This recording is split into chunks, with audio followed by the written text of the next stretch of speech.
This is the Pirate Hunter, and this is our second attempt at doing a video of kit number 3 out of the 1955 model series build.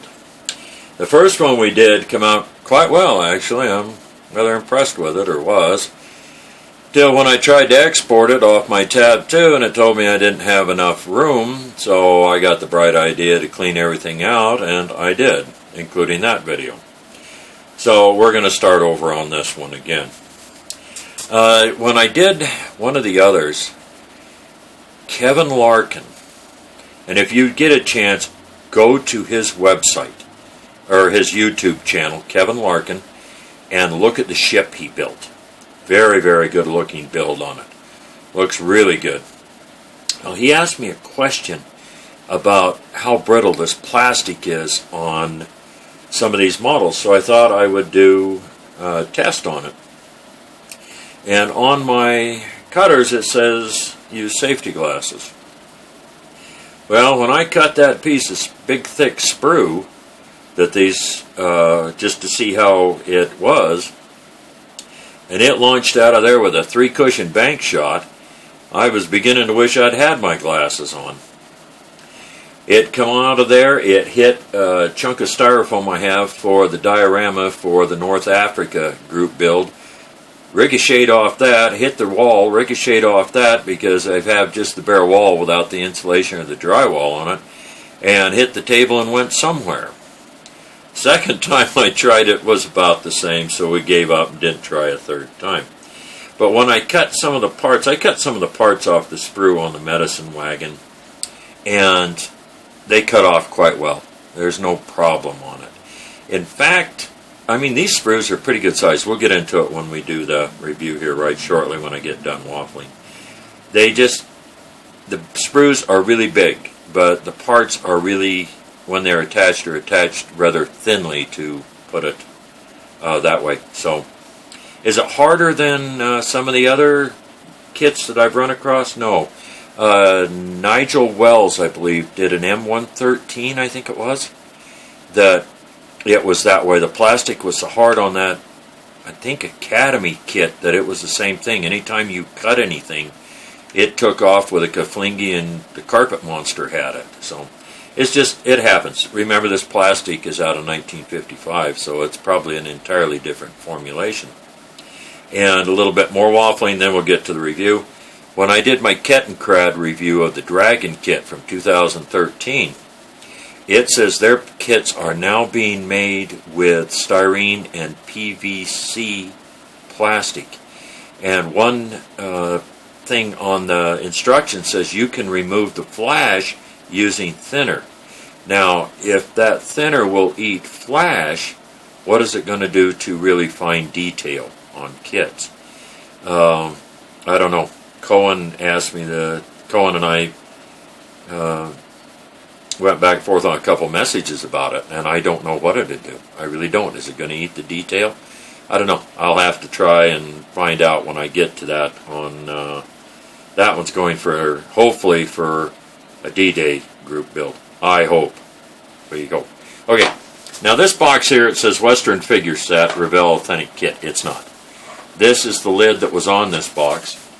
And as I said, when I got it opened, it was all in the plastic bag. So we'll go through it here. It has the instruction sheet. These two parts here, which are the base, come with its own base for a little diorama or vignette in it. Just snap together. You could glue them, or they just snap together. I'm sorry about the lighting in here, but we've got a major thunderstorm going on, and it's got kind of dark, and I'm outside where I've just got the temporary lighting in the shed. But out here, on this, there is a lot of detail on this base. And this plastic is kind of, it's not hard. It's not a hard plastic. It's a soft plastic. Kind of reminds me of the plastic where plastic toys, toy soldiers, toy animals, things like that. Some of the way that plastic feels on that. This part here is got the ends of ends of the covered wagon, the springs on it, where it mounts to it. These are side pieces for a cupboard. These are have a pretty good amount of wooden detail on them. Again, like I said, I apologize for the quality of the lighting in here, but I've got just temporary lighting, and this is going on because of the remodel going on in the house in there. There's no ejection pin marks. Yeah, there's a little bit of an ejection pin mark on that box, that side right there. Nothing major that you can't cover up on it. It's got wood grain on it. These are part of the suspension and the springs. This is the tongue off of the wagon, and these are the locks for the goes on to hold the wheels on the axles on it. Well, I found out from doing these 3 other kits. This is a cowboy. Now the detail on this guy is really quite good. It really is. I'll show you something in a minute. There are a few minutes here that really shows that. You could see the detail on his bandana, the shirt. The pistol has quite a pistol grip on it that you can see. It's got a pretty good amount of detail. Now you look at his legs and you have to be careful, because I don't know how many of you are cowboys out there, or been around cowboys, or had a grandfather and a dad that was a real cowboy. But you have two different kinds of chaps. Actually, you had several pair. And the 2 most common was stovepipe, which is the most common that guys who ride motorcycles wear, the choppers, or just because they want to look like one of the mad, bad, or dangerous. And then you have what was called batwing chaps. You also had chaps that were called chinks. Chinks are a short chap that only comes down to about the knee, usually used for when you're doing horseshoeing or things like that. But batwing chaps are chaps that when they put them on, they're the stereotypical cowboy chaps from movies. The way they wrap around your leg and stick out, they're about that wide. Normally they're held together with conchos. And so this looks like this might be a set of batwing chaps that is sticking out on it. When I get it under a better light and I get it under my magnifying light, I'll look at it and see what they are. If they're bat wings, then they should have some detail like conchos on it that they use to hold them closed. A little bit of a sink mark on him, but the detail on the back of the shirt is really, really good. And detail on the hat, the facial detail is pretty good also on this. Also, the hat doesn't have a lot of flash on it or anything like that. Another part of the wagon. Really good detail on it. A lot of this stuff has a wood grain type detail on it. Looks really good. It really does. And it's got some really small holes, and I don't know if you can see that, but the holes in this are quite small, and they're really, really sharp and really, really detailed on them. They're not filled with flash or anything else. And we have there's some different parts in here for the wagon, for the braking lever on it. There's one part for that. That has the horses, a couple of horses on it. The standard couple of horses. And again, these horses really have a lot of detail. You can look, and I said I apologize for this lighting, but you look up inside the ear and you can see where it's been molded, where the ears like on a regular horse. A lot of detail on the face.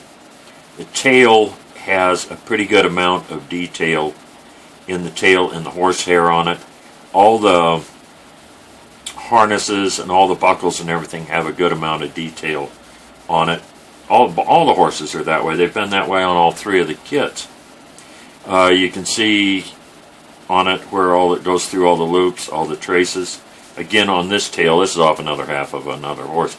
You see all sorts of detail in it. Excuse me. This is the other part of one of the other of the horse there, and you can see on this side, no you probably can't in this light, that the mane has a pretty good amount of detail in it. It really does, individual hairs on it. And the thing I'm talking about, like I said, this plastic is a little soft here. But when I snap these together, they snap together pretty good. there's very limited or small amount of parting line on it where you can see down in it. These things are definitely not going to be something that's going to be a putty queen. And I mean, back in these days, you didn't have putty. If you had something that had a gap in it, you'd either try to fill it with some glue, or you'd try to get some pieces off a piece of sprue, or you'd heat it up with a candle and try to straighten it out to get enough of a chunk of a piece of sprue that you could put in there with regular glue. Now remember, this is being built by a kid in the 1950s, 1955. And so a lot of this stuff wasn't quite available. You look at this, this is the bottom of the chuck wagon. It's a little warped, and I can see why I haven't been in there. But I don't know if you can see this or not in this lighting, but that is a knife right there. It's a raised knife, and you can see the boards, the individual boards, and they have kind of a wood grain on them. They have on the side piece here, they have wood grain on this, and it's got a hole right there, but that is for an item that sets on it. That's why the hole's there. There is no real ejection pin marks on it, no real flash, nothing to write home to Mommy about. Another horse here. You can see on this, the mane has a real lot of detail on it. His face has a lot of detail. All the harness on it is got some pretty good detail. These are better fed horses than the last one. It did look kind of skinny and scrawny there. These are the sideboards for the wagon. Now this is the inside of them, and there's nothing on it really on including that. But on this outside here, I don't know if you can see this or not on it, but this is all the detail on the sideboard of the chuck wagon. This is where straps come in there. Straps are there to hang things on, to pull the top of the covered wagon tight, to hang things off of, things like that. Modern armored, ancient armor type guys, kind of thing. Their covered wagon, because they'd have all sorts of things hung on it, pots and pans and things, whatever they could hang on it. It's got kind of a wood grain detail, and you can see it that it is split into two boards on it. The other side on this, same kind of thing, same detail on it. A lot of raised. It's all raised, and it's got a lot of detail. You can see the straps on it. You see the buckles on this stuff. You can see where it goes into, I don't want to call it eyelets, but into where it goes in and it catches inside there on it. I'll figure out what I was talking about the time I get done with this. And this is the top of the covered wagon. And this has got a lot of feature to it. It's got where it's wrinkled and it's sagged, and something that, it's just where the bows go, because there's actually, if you were doing this in real life, there's 4 bows on a covered wagon. You got your front bow, your second bow, third bow, and rear bow, depending which way this is facing on it. And that's what your canvas goes over and stretch, much like on a 6x, something like that. It goes over. Now, these, you look at the pictures in all the movies, and it shows these canvas tops on these wagons are all just the most pristine white cover you're ever going to see in your life. That's probably not going to be true, because you got to remember, this went with a trail drive. And my dad had trailed wild horses, and my grandfather had drove covered wagons. So these things get so much dust and dirt and smoke and grime on them that if it started out, usually it started out as white canvas. By the time it got to where it was going, or after a couple years, it would have been patched.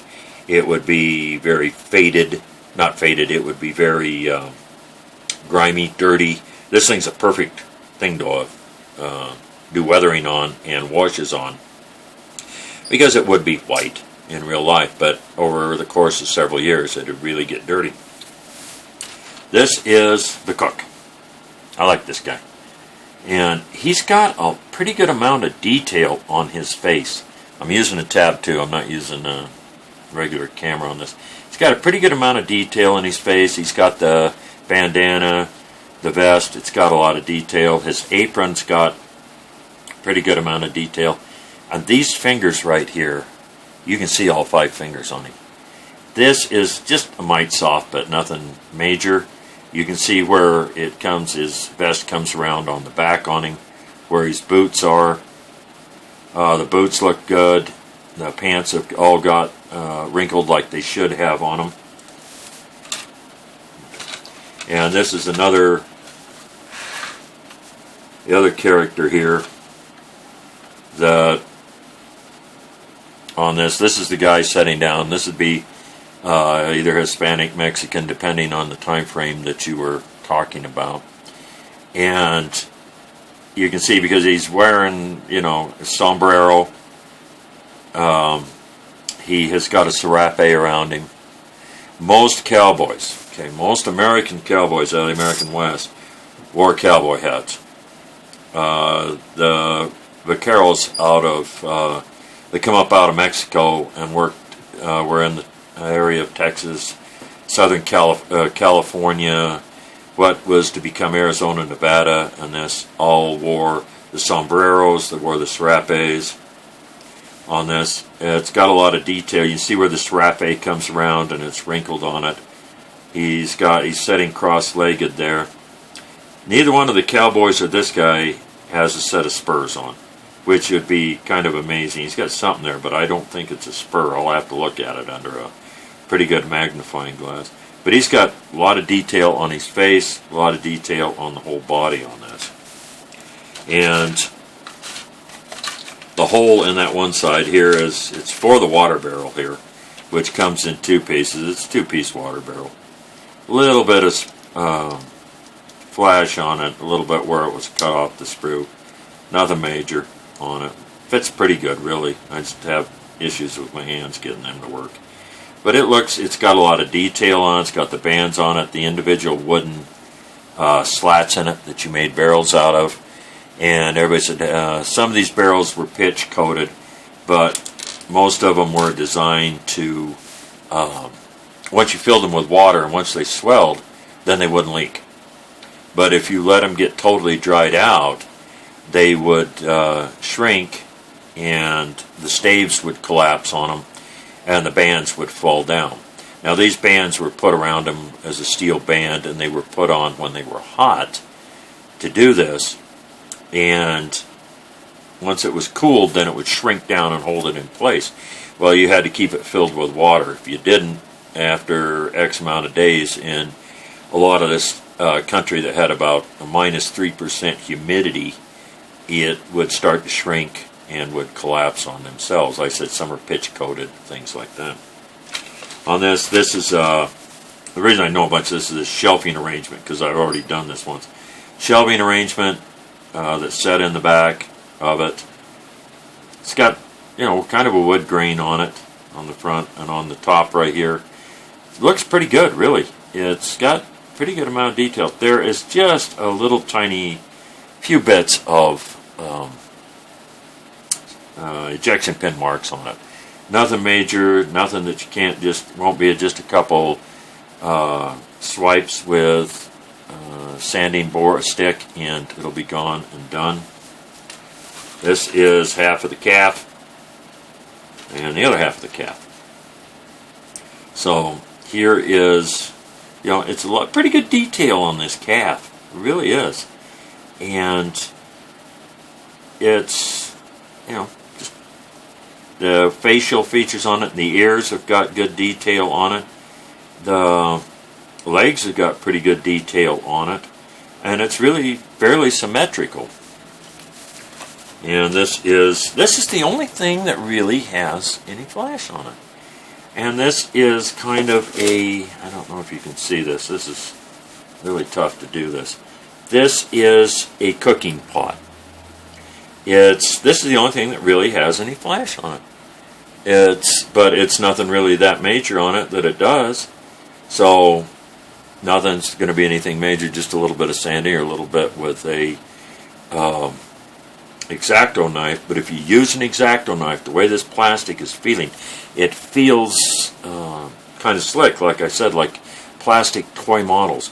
If you're going to use an X-Acto knife on this, or get carried away with any sanding sticks, I got very little sprue here, but what I would do is, if on a kit like this that feels that way, I would take a piece of what sprue is there, and I would take and try it on it. Try the knife and see how it works, how much pressure, so you don't get in to go do something like this and put a great big gouge in it. On this, we have the dog somewhere. Oh, there's the other half of the dog. Dump the rest of this out, because like I said, I've had this all apart when I was doing the first one. And this right here, this little piece here that I'm going to lose no matter if I keep screwing around, that little piece right there is a dinner bell. Now, that's some fairly good molding. It's got, I don't know if it's got too much flash on it to save or something like that, but I don't think I'm going to get too carried away on carving it or anything like that, but that is a dinner bell. The directions show what it is. I couldn't figure out what it is until I looked at the directions on it. But it is a dinner bell. And you have the dog. The dog's got pretty good detail in its fur. It really does. The ears got good detail. The face has got good detail. The tail's good. It fits together fairly good. On this is part of the suspension system for it, where it has the caps here to go on the ends of these to hold the wagon wheels on it. And this has got a few little sink marks on it, but not that I'm going to get too excited about it. It'll take minimal amount of putty or anything. And back in the good old days in 1955, you didn't fill them. You didn't have, as a kid, you didn't have putty in this stuff, and super glues, and razor saws, and airbrushes. You had a tube of regular cement, which they call out which kind you should use on this. Revell at type S or type A, I guess, depending on the consistency of the plastic. You had bottles of enamel paint, a little bottle of enamel thinner, and you probably had a pocket knife to trim the sprue off and to trim the flash off of it. You didn't have all the modern conveniences you have now. And like in the Challenger 3 that Cohen's building, you used a heated screwdriver and held it on the end of the axle so the wheels don't fall off. This is a top of one of the boxes on it. It's got it's pretty good detailed on it. A little bit of an ejection pin mark on it, and where it come off the sprue right there, a little bit of there. This is another case of the high-tech braking system that they had in those days. And there wasn't no anti-skid braking unless you were really good on the way you run your foot. And so what you did is when you parked the wagon, especially if you still had a team attached that you didn't trust very well, you always set the brake on this so that it was against, these went against, usually, sometimes against the front wheels, sometimes against the back wheels. But they just locked so that it wouldn't move, couldn't move. And this is your trees for where your harnesses would come through, or your harnesses would come through and connect to the trees on this. And your reins don't connect to this. The reins come back up through, and this is only a 2-up team, so you've only got 4 reins to handle, 2 on each horse to go through your hands to handle. Where it gets tricky is 4 up, 6 up, 8 up, or even more, which we'll get into tomorrow maybe. No, I won't. Probably tomorrow. But the next day or so I'll get into that one. So this is some more of the suspension here. A little bit more of it. Same kind of stuff. It's all in pretty good shape. A little bit of where it's come off the sprue. But a lot of this stuff, the bag was unopened when I unopened it, but a lot of parts are off the sprue, and having floated around and been banged around in this without even the right lid on it, when I got it, it didn't even have a lid on it. I'm surprised that the parts are, many of the parts are there that they are. Some more small parts for the wagon on it. A little bit of a couple more. And this is another one that's kind of interesting here. If I can get it turned just right.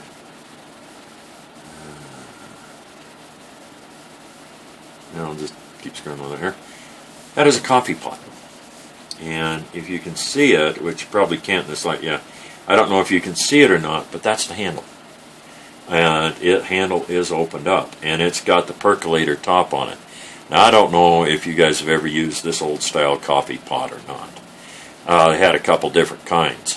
One normally on these, this is a smaller one than what you would normally use in a camp. These have the center spout in it that goes up, and you got the coffee grounds in the basket, and it goes up and percolates up into the little glass top on it. Goes back down, water goes down through, it just keeps percolating, percolating, percolating.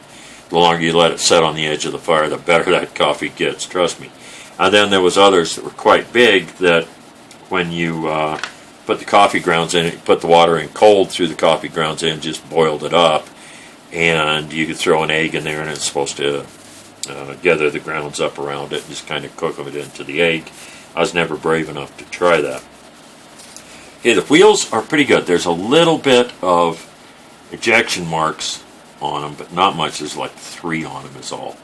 But the detail on the spokes is really good. The detail on the wheel is good. They're fairly good. They really are. A little bit, like I said, ejection pin marks, but nothing major. Now a little bit more waffling about how to make a wagon wheel, in case you're ever asked, how do you make a wagon wheel?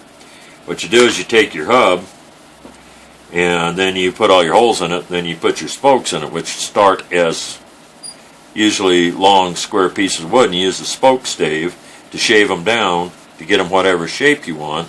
Then they go through a hole into a wooden rim. Well, on the outside of this rim is a steel ring. Now what it does is the blacksmith, he puts it together by use of a forge and an anvil and hammers it together. And basically that's how they do it. What they would do is they would heat it up and put it around this wooden wagon wheel. Then you'd quench it with water real quick. What it does, it shrinks down, same way as building a barrel. So it just pulls down hard on it. So this is what, when you take it back in there, you get broken spokes, you could replace them, things like that. And this also, I don't think you can see it, this was a multi-piece a lot of times. It wasn't cut out of a solid. Some were cut out of solid, some were multi-piece. That'd have a band around this pieces of wood in here also. So it was pretty labor intensive to build one of these. They had to be trued, and because you keep it as true as you want, because you don't want something that really wobbles, you don't have anything to take care of it. So you got the 2 large and 2 small, both basically about the same on this. I'm going to get to the directions here. Very simple directions. And it says the history of your collector's edition. I'm not going to go through and read this. But what this is this is from, when this came out in 1955, there's still a lot of old cowboys around. And this is a history of what it was like, from one guy on a short history, on a cattle drive, running a chuck wagon. And you could talk to these old cowboys about what that was like back in those days. And it was quite interesting. It's like everything else. I have no doubt the stories were embellished as time went on. But it was interesting. Same thing as now, though. All the old cowboys from that time frame are definitely gone. And a lot of the ones that were cowboys in the early 1900s are gone. Or getting there really quick. Same with a lot of veterans. Veterans are dying, at an amazing rate, and they're not leaving their stories behind. And that is sad, but I understand why they don't. We'll get into a little more of that. I'm going to start waffling on that. This is your list of parts for your H507 chuck wagon. And this come in all your model kits back then. If you got a kit and it didn't have any part, you were missing a part, you could fill this out, send it in, they'd send you the part back by the mail. Usually no questions asked. Here is your suggested positioning And paint call-out scheme. The two horses, one facing this way. The horses are they're out of the traces, out of their harnesses in this, because this one's facing that way, kind of feeding. Normally you wouldn't leave them something like that. You'd tie them off to a line, or you'd hobble them, something like that, so they couldn't get very far, but they could eat. Color of the wagon wheels are yellow. This shows brown on the harnesses, black on one horse, white on the other. Shows this top is white. Shows the barrel is green. That's about all the color callouts that it shows on this. Shows some positioning of the stuff on it here. And how to assemble your chuck wagon. Use enamel paints. Use acetate cement. Be sure all parts are neatly trimmed before assembly.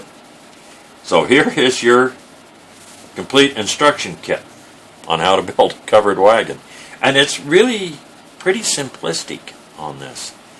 And it says follow these easy steps. Take shelf section 1, which is right here, and cement the right side panel 2 and the left side panel 3 to it. Then it just goes down through, and it's a pretty straightforward assembly on these, on everything else on it.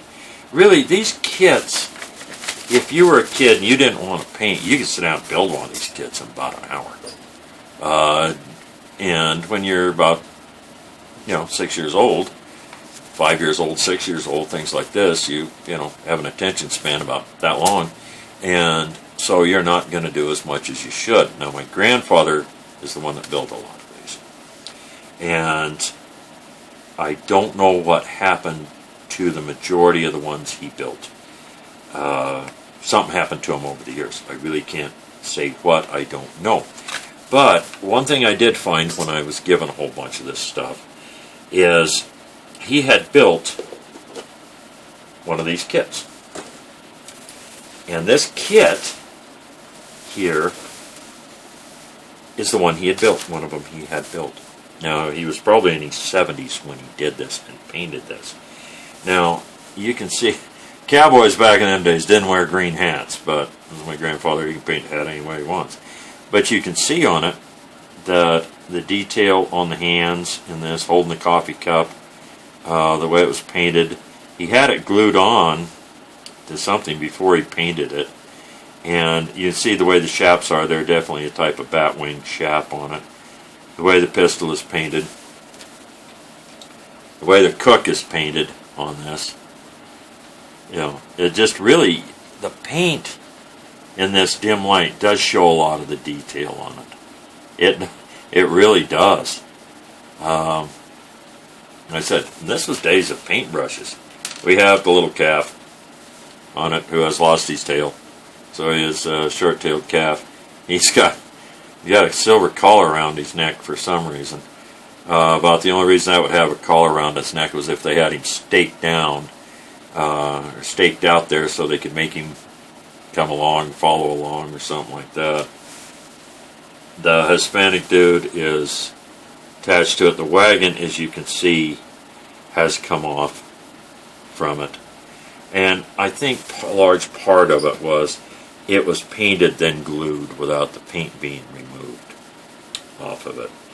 So it does, it's kind of interesting. It's quite interesting looking on this. The two sticks, that's where one stick was. The other part goes down there to hold, which would hold this up. And what you would do is you would put everything, whoops, horse fell down, poor horsey. You would put everything up inside here, then you would fold this up, and you'd have a latch on it, and a top that would come down over this. That what you would do is when you would get there, then you would just drop this down and set up, have your fire out there going, and you'd usually have a tripod or something hung over it to hang the cooking pot that's setting right there over the top of the fire. This is painted, like I said, green and brown. And a lot of these things were painted kind of interesting colors back then. Now the canvas would be more of a blackish, grimish, grayish kind of color on it. But you can see how on this, how the suspension all goes together on it.